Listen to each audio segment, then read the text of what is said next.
Out of Left Field is brought to you in part by Coordinated Health Hazleton Campus. Better together. Hello, I'm Ken Cara, and I want to thank you for being a part of the Out of Left Field family.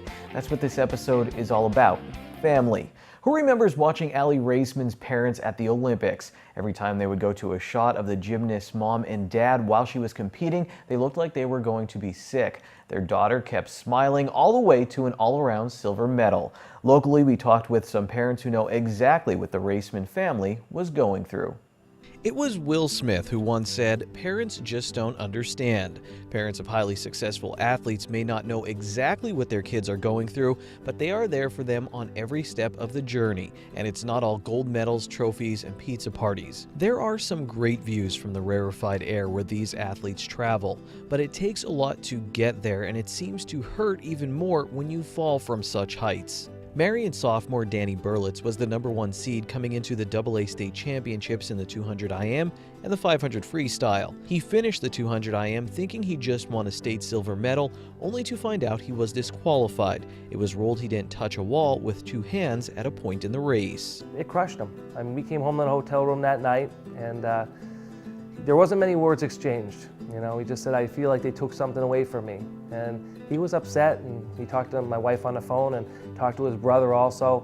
And I think from us just being tight and always being there, no matter if it's 4:30 in the morning, if it's 9 o'clock at night driving home, all those car rides that me and him spent together talking about everything under the sun, I think that really played a part where him saying, "You know what, tomorrow I'm gonna make this happen, no matter what. If it's first, second, or third, I'm gonna give it everything I have." And I really think us being that tight of a family, we just kind of came together and it just worked out great. The day after the disqualification, Berlitz jumped in the pool for the 500 freestyle final. It was extremely close. It was through the whole entire race. It was extremely close, and at the very end, you couldn't tell who won.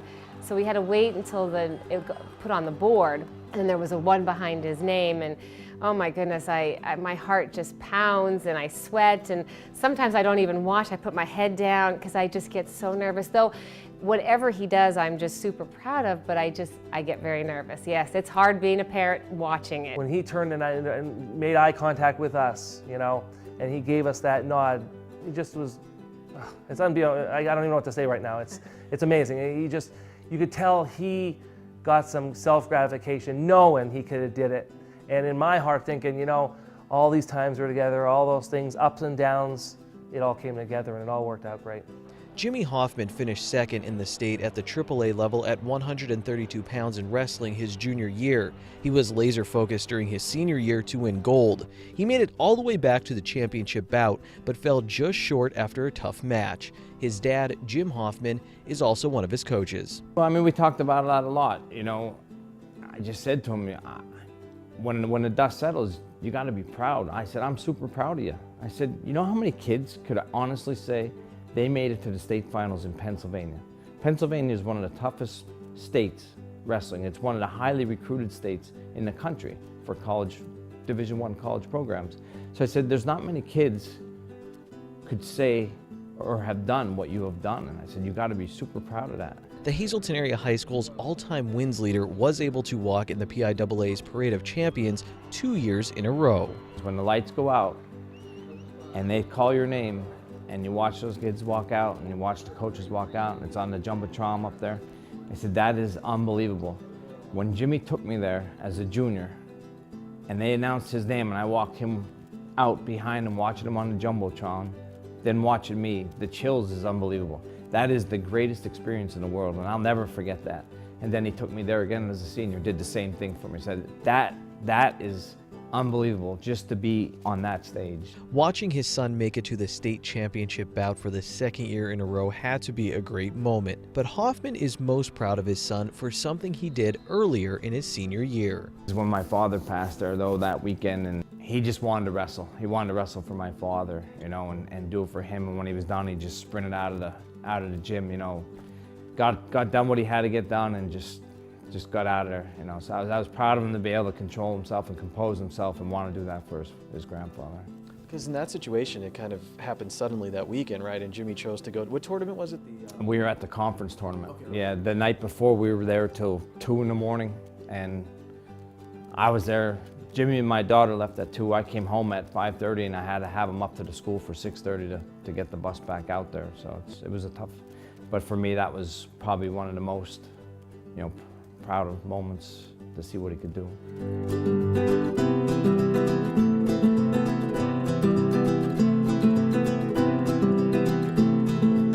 There's no thrill of victory or agony of defeat without a ride to practice first. Danni Berlitz swims for Marian Catholic High School in hometown and lives in the Hazleton area, but he practices with the Parkland Aquatic Club near Allentown. It seems like Dan Berlitz is too impressed by his son to mind the drive. Yeah, it's 5-6 days a week, and then in the summer it's really early. He has to be in the pool at 6. So it's up at 4 o'clock, out the door at 4:15, get there, 6 o'clock in the morning he swims, till usually around 11, 12 o'clock. Some days in the summer there's double practices. He'll be back in Allentown, he'll come home, he goes back to Allentown for 5 or 6, gets done at 8 o'clock at night. So like I said, there's a lot of sacrifices he's been making. I don't think it's easy. I know when I get up for work some days I'll complain if it's 2 days in a row early, but like I said, just to do that and have the drive is just something that's, I think that in itself is something to be proud of. Jim Hoffman bought his son wrestling shoes when he was 5 years old and told him to get ready for practice. The younger Hoffman just said okay, and 13 years later, he's getting ready to take his wrestling career to the next level at Lehigh University. Jim Hoffman started coaching his son at 5 years old and stayed in his corner all the way to his last bout as a senior in high school. Has he expressed, or have you, just realized, like, I think he was happy I was kind of the coach in these situations too? Well, there's been times, on not so happy. on tough matches where I would say, okay, you know what, I'm done. I'm not sitting in your corner. Dad, you have to sit in my corner. So it is that bittersweet. It's that father, that coach thing. It's tough. It's a fine line. But we've both been able to adapt and overcome, our differences early on and not drag it out to be, bad throughout his high school career. So he was by my side all the time. Never wrestled a match. Well, I lied. I've only wrestled 2 matches that he wasn't in my corner for my sister's graduation, but it was just something special that we shared together. It's just a good bond. After the 500-yard freestyle championship, Danni Berlitz's eyes moved around the natatorium at Bucknell University. So I finished, I looked up, I saw lane 4, and first I was like, wow. I turned around, splashed the water, and then I looked at my coach, Bill Moore, and then I looked up and I saw my mother and my father just standing there clapping, and I was like, I did it. Wow, that's how it feels. It's amazing. Hopefully this story illustrates that natural talent can only take you so far. It takes a lot of hard work to be a champion, and having a very supportive family definitely helps. Well, I've always said it's like a full-time job. I have to stay home to work, obviously, but he does all the responsibilities when it comes to taking him to practice. And I've always said it's like a second job. It is, and it's obviously a very rewarding job. I mean, to see where Danni has taken this, and again, like I said it before, but we're just along for the ride. Right now we're just the chauffeurs. We're just, doing what he wants us to do. as a family, sure, it's a huge sacrifice, but you don't think of it that way. I mean, it's been so much pleasure and joy for my parents and us as parents for him to go and watch him and compete. My daughter, she's Jimmy's biggest fan. She does everything for her little brother. So it's hours. Boy, I don't know. It's a lot of hours. Always there through the highs and lows and willing to do whatever it takes for each other. A family is just a team you're born into. Up next, we hang out with the Lady Cougar softball team at the Hazleton Area High School and learn about their extended family.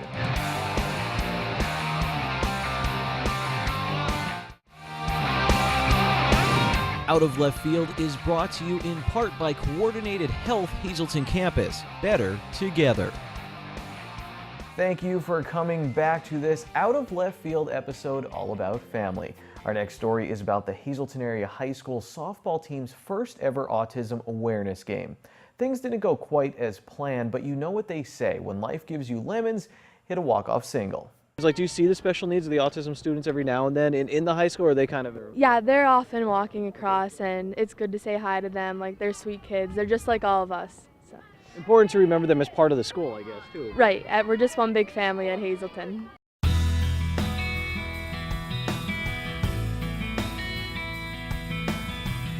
Perhaps no one has been as properly named as Hope Kinney. Hazleton Area High School's catcher, rounding the bases here, always helps her teammates stay upbeat, no matter what the situation. This was Erica Book's first start at the varsity level as a pitcher. Book gave up runs in the first 3 innings, and Hazleton Area trailed 3-2. Eventually, Book settled in. She didn't allow a run for the rest of the game, and Book credits her battery mate, Kinney, with helping her through the experience. I overheard her and Erica talking, and Erica's like, you really calmed me down. She's just one of those kids, you're at ease when you're around her, but yet she gets you fired up at the same time. So she's a very good role model for this team. It also relaxes the team when Kinney is at the plate, like in this situation, with the game tied, a runner on third, and the Lady Cougars looking for a walk-off hit. Did you have a feeling when Hope came up in that inning? I feel like I ask you and your teammates this question a lot, but did everyone kind of have a good feeling with her up there? Yeah, there's nobody better to have up to that than Hope. She gets hit every time, and it's a dinger, so she's a good hitter, and she's the best one to have up. She's clutch, too, in that situation. Kinney's walk-off hit was a great way to end a day that started off a little rough for the Lady Cougars. Along with being in an early 3-2 hole, this was supposed to be a home game. The team had big plans for their first ever autism awareness game, but thanks to Mother Nature, their home field wasn't ready, and they ended up over an hour away at Tunkhannock. If this was a home game, we're actually going to bring some of the students down from the school.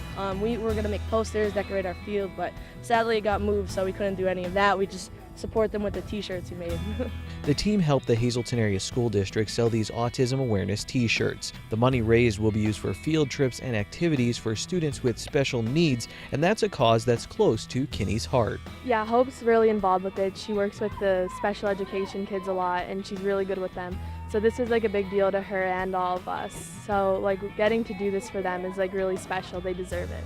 Kinney works as an office assistant in a special needs classroom during 8th and 9th period at the Hazleton Area High School. In middle school I had the calling. I loved being around them. They bring a smile on my face every day. I'll be in the worst mood ever and I go in there and I have the biggest smile on my face right walking in the room. They change my mood just like that, in a blink. It's awesome. After she finishes her studies at Hazleton Area and bashing the softball around local fields, she plans to major in special education in college. Hazleton Area's head coach, Heather Nat, is a teacher in the Hazleton Area School District. And you're a teacher. She's interested in working with kids with special needs, which brings us, she has that, you think, that personality? Oh, definitely. It's going to be, so easy for her to get a job, and it's just going to be second nature for her because she's already such a good person. Even if this ball would have landed in a glove and the Lady Cougars dropped this game, Kinney probably would have been able to cheer her team up and help them get ready for the next game. She's very optimistic, and some of that comes from the friends she's made in 8th and 9th period. What have you learned? You said smile on that, but what do you think you've learned from that? I learned you just can't take life for granted. There's so many things out there, you just can't take life for granted. You have to live every day, every second, it's your last. It's an eye-opener in life. At the end of the day, this really wasn't about a win or a loss. It was about representing their classmates in a positive way. What would you like people to take away from watching this story we're going to do on you guys doing the autism awareness, whether it's your classmates or just people in Hazleton? Just give everybody the time of day. We're all just trying our best to fit in and be together, so include everybody, just make everyone feel special the way you would want to feel. So they're great kids, just like a lot of other kids are, so make them feel just as important as they are. And even when I talked with Megan, they seem very mature. They're like, yeah, it's important to remember these kids in our school. And as a teacher, to watch them kind of understand that. They're just good girls to be around, and they're such good role models. I never would think that, these kids would never put down any one of those kids. So, they would go above and beyond to help one, do whatever they need to do. So. And you know how big softball is at the high school, so I'm sure those kids look up to Hope a little bit. Oh, I'm sure, and giving her a little bit of a big head, but they love everybody. Even if you give them a simple high five through the hallway, they love it. Do they know you play softball? Yeah, they actually all wish me good luck today. I couldn't get there because we left before 8-9, so I went in there 1-2, and they all wished me good luck. They patted me on my shoulders and everything. It was awesome. You have a story for tomorrow. Yeah, I do have a story for tomorrow. I'm going to tell them, watch this. They won't always have their blue shirts, but the Lady Cougars know they represent the entire Hazleton Area High School. They won't end every game with a dramatic walk-off hit, but win or lose, all the Lady Cougars can hope for is to make their Hazleton Area family proud.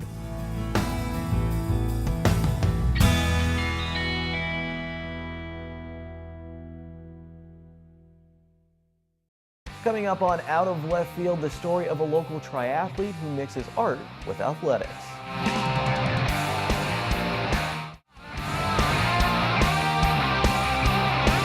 Out of Left Field is brought to you in part by Coordinated Health Hazleton Campus. Better together.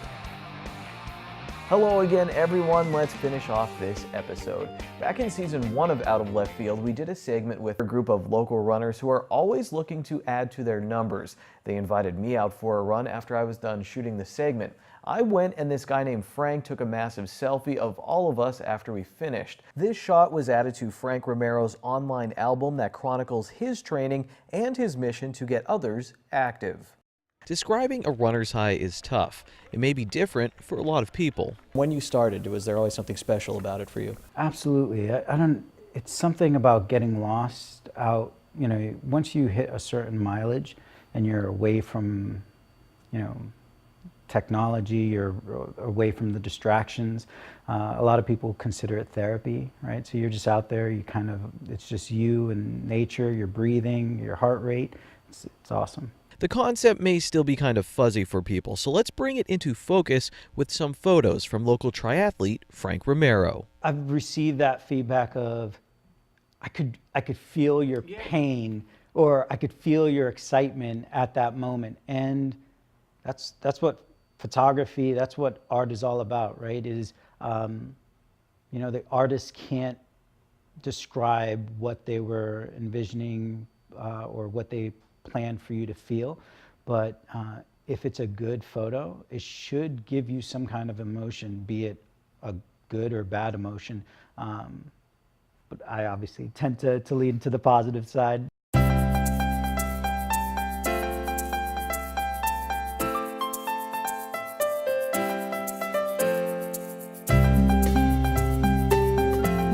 Romero hit the trail by himself in 2011. I was 278 pounds. I think it was 40% body fat, so it wasn't pretty. But I felt terrible. And obviously I couldn't run a mile, never mind running a 5K. So it was baby steps, right? So, and when you're at a certain level, when you're starting off, that progress that you will see, again, if you're consistent and you're determined, you will see a dramatic improvement in a short period of time. Eventually, he started to chronicle his running journey online. Here's an early shot on Instagram with the caption, "Thankful for my new running addiction." I've gone through stages, right? So it's that being able to accomplish a 5K, and I think at that point, the idea of running in a snowstorm seemed like the craziest thing. But probably around that time, it was one of the most liberating feelings, when people are hunkered down. Nope, I'm out there on a trail, getting lost. And it feels like an addiction, right? You just need to do it. It makes you happy. You get those endorphins, those good feelings. So it was probably around there where I started becoming a little bit more extreme. It wasn't just the normal 5K runs, if I recall. And it's cool with your story too, because if I flash forward and now when I'm doing this story, I could put up a picture. You have an awesome beard, and your beard actually in a recent photo, because it's cold around here, has all the frost, so now it's run of the mill. You just run all year long, I guess. All the time. This is a seasonal beard. My wife won't let me keep it all the time, but it does protect the face. I'm sure I have some gross photos of like icicles and it shows the extremes. Before he was a runner, he was a photographer. Now he combines both passions. I've expressed this to many people that my objective is not to say, look at me or grandstand or want attention. If I can help one person who sees this guy, about to challenge himself for 140.6 miles, and if they're like, well, if Frank could do it, I should go out and try it. I'm not saying for you to go do exactly what I've done. Obviously, I've been training for some time to get to this point. But if it gets you off of the couch and out onto the street running, then why not, right? If I can, it's truly a paying it forward. If you could just help one person, why not do it? And then there are elite athletes that, you know, that I connect with, and, you know, there's Olympians that I connect with on social media, and they say, man, I was going to, you know, pass on this workout, but then I saw your picture and it got me so excited about, you know, what you're doing, and as an age grouper, being able to go out and do that, I'm not going to pass on, you know, on my workout. And so it's, again, paying it forward. I get motivated helping other people. You could say Romero is a good multitasker. Sure, he could run 26.2 miles, bike 112 miles, and swim 2.4 miles in an Ironman race. But what may be even more impressive is that he can train for all that while capturing shots like this. This is my weapon of choice. This is a GoPro Hero 4.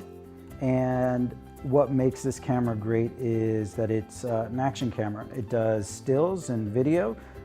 It's light and compact, has a long battery life. So this is the famous stand that everyone gets excited about.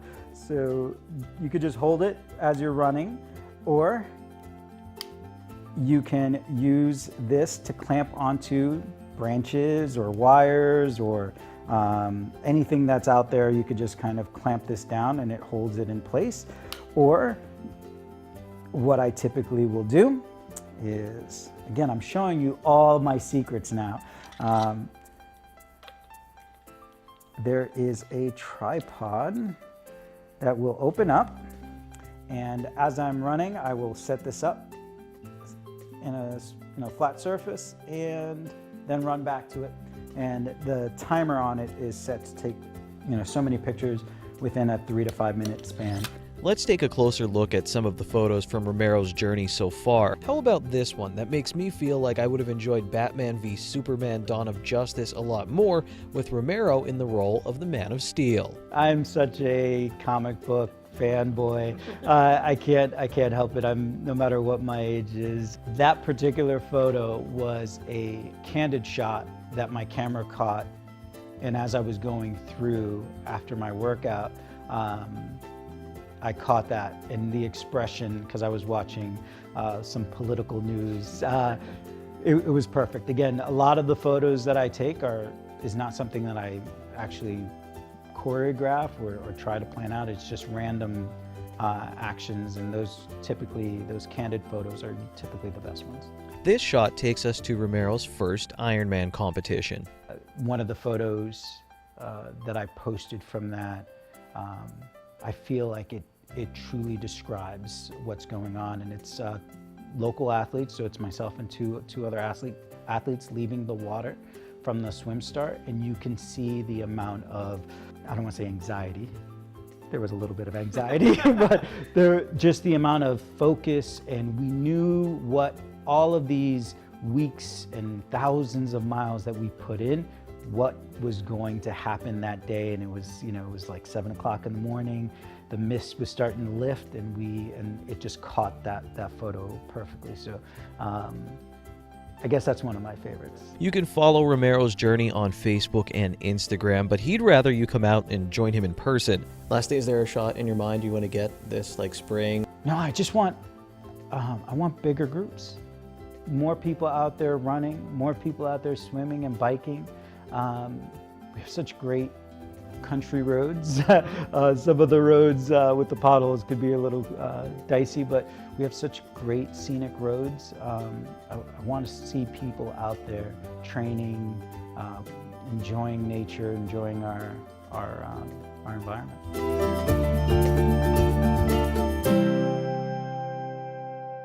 You might be saying, Ken, what did that story have to do with family? Well, Romero tells me his favorite shots are the ones he takes with his wife and daughter. They're a family that trains together.